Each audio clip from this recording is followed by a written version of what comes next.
Hello friends, कैसे हैं आप सभी लोग। आई होप आप सभी लोग बहुत बढ़िया होंगे। मैं स्टेशन मास्टर के सैनी एजुकेशन पर आप सभी का स्वागत करता हूं। दोस्तों, आज इस वीडियो में एक ऐसी पोस्ट के बारे में बात करने वाले हैं जिसके बारे में बहुत ही कम लोगों को जानकारी होती है, क्योंकि दोस्तों ये जो है लोगों से डायरेक्ट इनकी कनेक्टिविटी नहीं होती है, लेकिन रेलवे के लिए बहुत ही इंपॉर्टेंट काम ये करते हैं। और इनकी जो भर्ती आई है रेलवे एनटीपीसी 2024 के अंतर्गत अंडर ग्रेजुएट लेवल की जो वैकेंसी है उसके अंदर है आपकी ट्रेन कलर की यानी कि टीएनसी की वैकेंसी। आज इसी पोस्ट के बारे में कंप्लीटली जानकारी आपको इस वीडियो में मिलने वाली है, चाहे जॉब प्रोफाइल हो, प्रमोशन हो, सैलरी हो, प्रोस कॉन्स, पोस्टिंग, सारा कुछ इस वीडियो में बात करेंगे। ए टू जेड जानकारी आपको इस वीडियो में मिलने वाली है। तो दोस्तों, आगे बढ़ने से पहले बताना चाहूंगा, जो भी भाई लोग रेलवे के किसी भी एग्जाम की तैयारी कर रहे हैं जिसके अंदर मैथ, रीजनिंग, साइंस पूछी जाती है, रेलवे मैथ के लिए ये बुक प्रिपेयर कर सकते हैं। पिनेकल पब्लिकेशन की है, 90 दिन के अंदर आप इस बुक को कंप्लीट कर सकते हैं। 6200 प्लस क्वेश्चन इसमें रहने वाले हैं। सभी क्वेश्चन जो है चैप्टर वाइज यहाँ पे दिए हुए हैं। इसके अंदर क्या खास बात है दोस्तों, यहाँ पे सबसे पहले इंडेक्स में आपको बता देता हूँ। पहली प्रश्नावली जिसकी संख्या पद्धति है, इसके कंसेप्ट यहाँ पे क्लियर कराए जाएंगे। उसके बाद में यहाँ से बनने वाले क्वेश्चन आपको बताए जाएंगे। आपका एक दिन का टारगेट हो गया। अगले दिन आपको ये काम करना है, जो टीसीएस के प्रीवियस क्वेश्चन पेपर है ग्रुप डी के अंदर आए हुए हैं, जैसे 85 क्वेश्चन आए हैं पिछली भर्ती में नंबर सिस्टम से, एनटीपी सीबीटी में 14 क्वेश्चन आए, तो इनको जो है दूसरे दिन आपको ये काम करना है। इस टारगेट के साथ में काम करते हो तो 90 दिन के अंदर आपकी जो है सारी मैथमेटिक्स यहाँ पे कंप्लीट हो जाएगी। ऐसी कैसी जो बुक है दोस्तों रीजनिंग की है, इसमें भी सेम ऐसा ही है, सारा कुछ है। साइंस के लिए ये बुक प्रिपेयर कर सकते हैं। इसके अंदर 5300 प्लस क्वेश्चन है। और देखिए यहाँ पे खास बात है कि इसमें सारी की सारी साइंस कवर की गई है।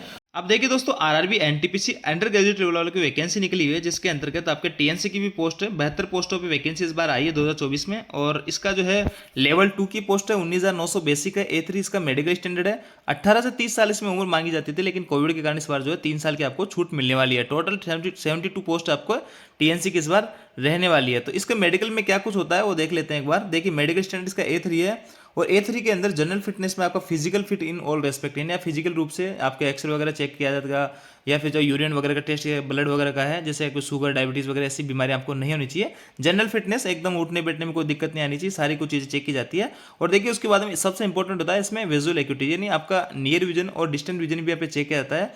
डिस्टेंट विजन आपका जो है 6/9 का होना चाहिए विद और विदाउट ग्लास, यानी जो भाई चश्मा लगाता है वो भी इसमें अलाउ होगा।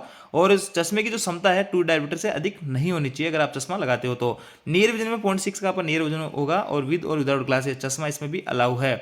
और देखिए यहाँ पे आपको और कुछ जो कलर विजन का टेस्ट है इसको मस्ट पास करना है। बाइनोकुलर विजन भी आपको जरूरी पास करना है। नाइट विजन और मेसोपिक, ये चारों विजन जो है ये भी आपको यहाँ पे जरूरी है पास करना। अगर ये सब चीज़ें अगर आप पास कर जाते हो तो आपके इसके A3 मेडिकल स्टैंडर्ड में फिट पाए जाते हो। तो ये सारी चीज़ें। और बाकी जनरल फिटनेस में आपका जनरल जो चीज़ें देखी जाती है, यूरिन, ब्लड वगैरह, एक्सरे वगैरह, नॉर्मल चीज़ें जिसमें अगर फिट पाए जाते हो तो आप इसके जो टीएनसी का मेडिकल होता है इसमें फिट पाए जाते हो। अब देखिए यहाँ पे आपका 2 एग्जाम होंगे, CBT 1 और CBT 2। CBT 2 सभी जो 4 पोस्ट हैं इनका कॉमन होगा, और जो CBT 1 है सभी कॉमन होगा। तो अगर आप मेरिट में आपका नाम आ जाता है तो आगे कोई भी आपका जैसे टाइपिंग वगैरह कोई स्किल टेस्ट वगैरह नहीं होगा। CBT 2 के आधार पर आपकी मेरिट यहाँ पे बनेगी। अगर मेरिट में आपका नाम आ जाता है उसके बाद में DV और मेडिकल में आप सही पाए जाते हो तो उसके बाद में आपको ट्रेनिंग के लिए आपका जो भी JDRTI है, यानी ट्रेनिंग इंस्टीट्यूट रहेगा आपके जो भी जोन का या आपके डिवीजन का, वहाँ पे आपको भेज दिया जाएगा। और वहाँ पे आपकी जो है 30 दिन की ट्रेनिंग होगी। 30 दिन की ट्रेनिंग के बाद में आपको डिवीजन में भेजा जाएगा, और डिवीजन से फिर आपको यहाँ पे स्टेशन का अलॉटमेंट होगा। और एक बात ध्यान रखिए कि यहाँ पे आपको पोस्टिंग प्लेस रहेगा बहुत ही शानदार यहाँ पे रहने वाला है। टीएनसी वालों को जो छोटे स्टेशनों पे है ना उनकी पोस्टिंग नहीं होती है। बड़े जंक्शन स्टेशन होते हैं जहाँ पे टर्मिनेट स्टेशन वगैरह ऐसे होते हैं, वहाँ पे इनकी पोस्टिंग होती है, या फिर जो DRM ऑफिस में या फिर हेडक्वार्टर में इनकी पोस्टिंग होती है। तो पोस्टिंग प्लेस के हिसाब से ये पोस्ट जो 1 नंबर यहाँ पे रहने वाली है। चाहे आप अपनी फैमिली को साथ रख सकते हैं, बच्चों की शिक्षा, चिकित्सा सबको लेकर पोस्टिंग प्लेस बेहद शानदार इसका पोस्ट का रहने वाला होता है। आगे दोस्तों बात करें जॉब डिस्क्रिप्शन की, इन लोगों का काम क्या होता है और ये जो पोस्ट होती है लोगों से डायरेक्ट कनेक्टिविटी क्यों नहीं होती है। देखिए दोस्तों, इसका जो काम होता है, आपने ट्रेनें वगैरह देखी होगी, ट्रेनों के अंदर डिब्बे जो लगे होते हैं उसमें हर एक डिब्बे का जो पर्टिकुलर एक नंबर लिखा होता है, और उस नंबर से ट्रेस होता है कि वो डिब्बा कहाँ पे चल रहा है, कौन से ट्रेन में लगा होता है। तो इसका सबका जो मैनेजमेंट होता है, मैं आपको समराइज करके बताऊं कि इन सबका जो मैनेजमेंट होता है कि कौन सा डिब्बा कौन सी ट्रेन में लगा हुआ है और अभी कहाँ पे चल रहा है, तो ये जो चीज़ आती है वो काम होता है टीएनसी का। ट्रेन कलर किसको बोल दिया करते हैं। देखिए मोटा मोटा इनका जो काम होता है, यार्ड में कार्यरत अवस्था में और खराब अवस्था में कोचों का लेखा जोखा रखना, उसे कंप्यूटर में फीड करना, ये सबसे इंपॉर्टेंट काम है। इनके पास में एक रजिस्टर होता है, उसको मेंटेन करना होता है, और जो कंप्यूटर में जो है इनको अपडेट रखना पड़ता है कि कौन से वैगन जो अपने पास रखे हुए हैं वो सिक है, कौन से वैगन अपने पास में फिट है, ये सारी जानकारी इनको रखना होता है। और किसी जैसी कोई ट्रेन आती है और उसमें CNW या कोई भी इलेक्ट्रिक वाले कहते हैं कि हम ये कोच कटवाएंगे, पर्टिकुलर कोई कोच कटवाएंगे, उसकी जगह अपने को जो है टीएनसी ही बताएगा स्टेशन मास्टर को कि इस कोच की जगह आप ये कोच लगा सकते हो, ये फिट कोच है और ये वहाँ पर्टिकुलर जगह पे रखा हुआ है यार्ड के अंदर। तो ये जो जानकारी स्टेशन मास्टर को देता है वो टीएनसी देता है कि कौन सा कोच कहाँ रखा होता है, कौन सा कोच सिक है, कौन सा कोच फिट है। तो कोचों का जो ओवरऑल जो एक तरह से लेखा जोखा रखना होता है वो टीएनसी को यहाँ पे रखना होता है, सिस्टम वगैरह में फिट करना होता है। व्हीकल गाइडेंस बनाना भी इनका काम होता है। जैसे आपका जो टर्मिनेट स्टेशन है वहाँ से कोई ओरिजिनेट ट्रेन हो रही है तो वहाँ पे आपको गार्ड को आपको एक व्हीकल समरी भी, व्हीकल गाइडेंस समरी जो होती है वो भी आपको देनी होती है, जिसमें आप जो गार्ड पर्टिकुलर ट्रेन लेके जा रहा है उस ट्रेन के सारे नंबर लिखे होते हैं, ट्रेन के सारे डिब्बों के नंबर इंजन सहित, है ना, वो यहाँ पे गार्ड को दिया जाता है। और आपका आरएमएस और एफआईओ सीआईओ का जो सिस्टम है इन पे भी आपको फीडिंग वगैरह करना होता है। और इसके अलावा दोस्तों कंट्रोल वगैरह हैं आपके डीआरएम ऑफिस में, हेडक्वार्टर में, जो भी रिपोर्ट वगैरह आपको सीएसआर वगैरह की जो रिपोर्ट होती है कि हमारे पास ये कोच सिक में है, ये कोच जो सिक में कल थे ये फिट हो गए, ये सारी कुछ रिपोर्ट जो है आपको डीआरएम जो आपका हेडक्वार्टर होता है कंट्रोल ऑफिस में वहाँ पे आपको रिपीट करना होता है। डेली आपको ये काम करना होता है। सिक वैगन या कोचेस की जांच आपको करनी होती है। और जांच क्या मतलब आपको देखना होता है कि सिक वैगन कहाँ रखा हुआ है। और जब आपको सीएनडब्ल्यू वाले, इलेक्ट्रिक वाले प्लेसमेंट वगैरह मांगते हैं तो आपको मास्टर को बताना होता है कि साहब इसका जो है प्लेसमेंट मांगा गया पर्टिकुलर लाइन के अंदर।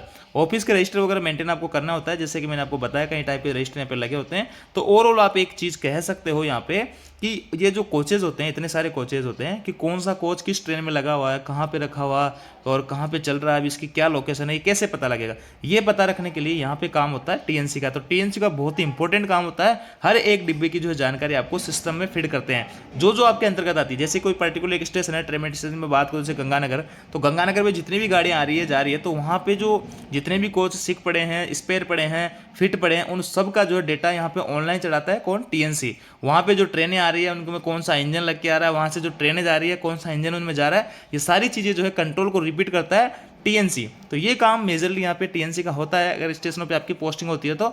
और अगर दोस्तों आपकी डीआरएम ऑफिस में या हेडक्वार्टर में पोस्टिंग होती है तो जो रिपोर्ट यहाँ पे स्टेशन वाला टीएनसी जिसको देता है तो वो हेडक्वार्टर पे डीआरएम ऑफिस में आपके तरह टीएनसी बैठे रहते हैं, तो वो जो है रिपोर्ट को यहाँ कलेक्ट करते हैं और अपने सुपरवाइजर सीनियर्स को उसके बारे में बताते हैं। तो यही काम मेजरली जनरली यहाँ पे रहना होता है। मोटा मोटा आप ये देख सकते हो कि कोचों का जो काम होता है, कोचों का लेखा जोखा रखना होता है कि कौन से कोच कहाँ रखे हुए हैं, कौन से कोच और कौन सी गाड़ी में कौन से कोच चल रहे हैं। बस यही काम मोटा इनका टीएनसी का रहता है, बाकी पब्लिक से इनका कोई लेना देना नहीं होता है, इसलिए पब्लिक ज़्यादातर इनको जानती नहीं है। बाकी वैकेंसी पोस्ट अच्छी खासी है और ये आपकी ऑपरेटिंग डिपार्टमेंट के अंदर आती है। और इसमें एक खास बात मैं आपको बताता हूँ, ऑपरेटिंग डिपार्टमेंट के अंतर्गत आने के बावजूद भी ये जो है सेफ्टी कैटेगरी में नहीं आती है, इसलिए इसमें आपको स्ट्रेस आपको कम देखने को मिलेगा। तो अच्छी खासी पोस्ट है। ड्यूटी आवर्स इसका जनरली 8 घंटे के शिफ्ट में ड्यूटी करनी होती है और नाइट में भी आपके यहाँ पे ड्यूटी लगती है। लेकिन दोस्तों यहाँ पे कई जगह 12 घंटे की भी ड्यूटी होती है। जैसे गंगानगर की मैं बात करूँ तो वहाँ पे 12-12 घंटे का 2 रोस्टर आपके लगे हैं टीएनसी के,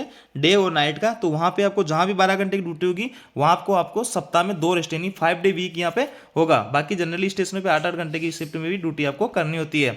तो ये आपका टीएनसी का मोटा मोटा काम आपको समझ आया होगा कि ये जो कोचेज वगैरह हैं सबके जो नंबर वगैरह लिखे होते हैं इनका फीडिंग वगैरह कंप्यूटर वगैरह में करना, सिक फिट वैगन की जानकारी लेना, सारा कुछ जो काम इनका यहाँ पे रहने वाला होता है। यही काम रहता है। बाकी इनकी पोस्टिंग जो होती है जैसा मैंने आपको बताया बड़े जंक्शन स्टेशनों पे या फिर जो है डीआरएम ऑफिस हेडक्वार्टर में इनकी पोस्टिंग होती है। प्रमोशन की इनकी बात करें तो प्रमोशन बहुत अच्छा खासा इनका रहता है। सबसे पहले इनकी लेवल 2 के अंदर इनकी भर्ती होती है, 19,900 इनका बेसिक होता है। और देखिए यहाँ से 2 या 3 साल में इनका सीनियर टीएनसी बना देता है लेवल 4 के अंदर। और यहाँ से फिर जो है 3-4 साल के अंदर ये जो सी टीएनसी बन जाते हैं 4200 ग्रेड के अंदर। और 4200 से फिर लेवल 7 में ये पहुंचते हैं तो उसमें जो है आपको 7-8 साल का जो है टाइम लग सकता है ना। लेवल 6 तक जो है आप मैं बात करूँ लेवल 2 से लेवल 6 तक आप पहुंचने में आपको मुश्किल से 6 साल के अंदर अंदर आप जो है लेवल 6 तक पहुंच जाते हो। फिर लेवल 6 से अगर लेवल 7 में आप जा रहे हो तो आपको यहाँ पे थोड़ा सा टाइम वेट करना होगा। और ये जो है रेगुलर प्रमोशन है, इसके लिए आपको किसी भी टाइप का एग्जाम देने की आवश्यकता नहीं है। तो यहाँ पे आपको क्लियरली समझ में आएगा कि रेगुलर प्रमोशन आपका लेवल 7 तक आप पहुँच सकते हो।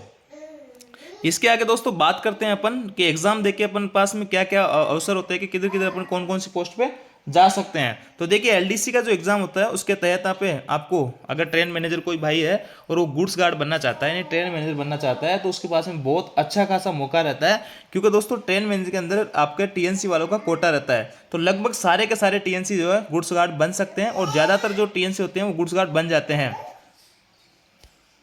तो कोई भाई लोग अगर टीएनसी से गुड्स गार्ड बनना चाहता है तो बहुत शानदार मौका होता है। एलडीसी के जो वैकेंसीज आती है उसके अंदर आप लोगों का कोटा होता है टीएनसी वालों का।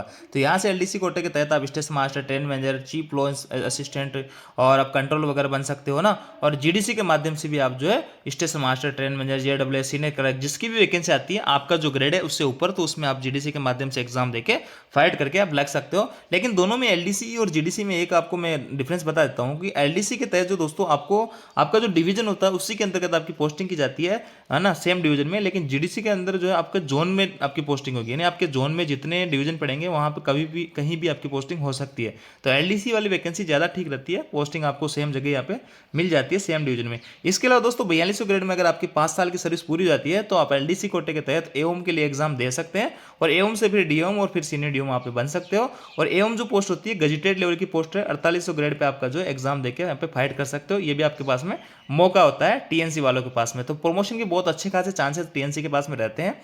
इसके अलावा दोस्तों सैलरी की मैं बात करूं तो सैलरी देखिए यहाँ पे आपको एक्स सिटी में आपका लगभग 40 से 41 हज़ार के करीब आपकी सैलरी बनेगी, वाई सिटी में 37-38 हज़ार के करीब बनेगी और जेड क्लास सिटी में 35 हज़ार के करीब आपकी 34-35 हज़ार सैलरी यहाँ पे बनेगी, सारे कुछ अलाउंसेस मिलाने के बाद में। सैलरी का जो वेरिएशन डिफरेंस आता है वो आता है दोस्तों यहाँ पे आपका जो हाउस रेंट अलाउंस होता है वो 30% होता है या 20% होता है, 10% होता है। और भी यहाँ पर जो टीपी होता है 5400 होता है या 2700 होता है। तो ऐसे में डिफरेंस जो है ये आपके सैलरी में 2-3 हज़ार का डिफरेंस देखने को मिल रहा है, वो इसी कारण दिख रहा है ना। तो सैलरी आपको दिख गई होगी, एक्स क्लास में 40 और वाई में 37 और जेड में लगभग 34-35 के करीब आपकी सैलरी बनने वाली है।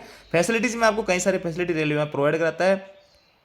चिल्ड्रन एजुकेशन अलाउंस और हॉस्टल सब्सिडी आपको मिलती है। चिल्ड्रन एजुकेशन अलाउंस 33 है, यानी 33,000 33,000 पर बच्चे पे 2 बच्चों तक मिलती है, यानी 66,000 रुपये हर साल आपको मिला करेगी जब तक वो 12th में पढ़ेंगे या आगे जो है टेक्निकल डिग्री करेंगे। हॉस्टल सब्सिडी अगर हॉस्टल में पढ़ते हैं तो हॉस्टल सब्सिडी भी यहाँ पे मिलेगी 8,000 रुपये पर मंथ के करीब। ड्रेस अलाउंस आपको हर साल 5,000 रुपये ड्रेस अलाउंस मिलेंगे।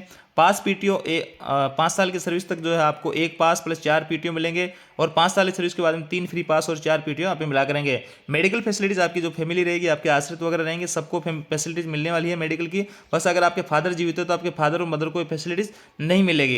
क्वार्टर यहाँ पे आपको इनिशियल टाइप 2 का क्वार्टर मिलेगा, है ना, अच्छा खासा क्वार्टर रहेगा। और बोनस आपको 17,951 रुपये हर साल बोनस के रूप में दिए जाएंगे। और भी तमाम फैसिलिटीज जो सभी रेलवे कर्मचारियों को मिलती है, छुट्टियां वगैरह की फैसिलिटीज, सारा कुछ आपको मिलेगा। इसके अलावा दोस्तों बात करते हैं इस पोस्ट के मेरिट और डिमेरिट की।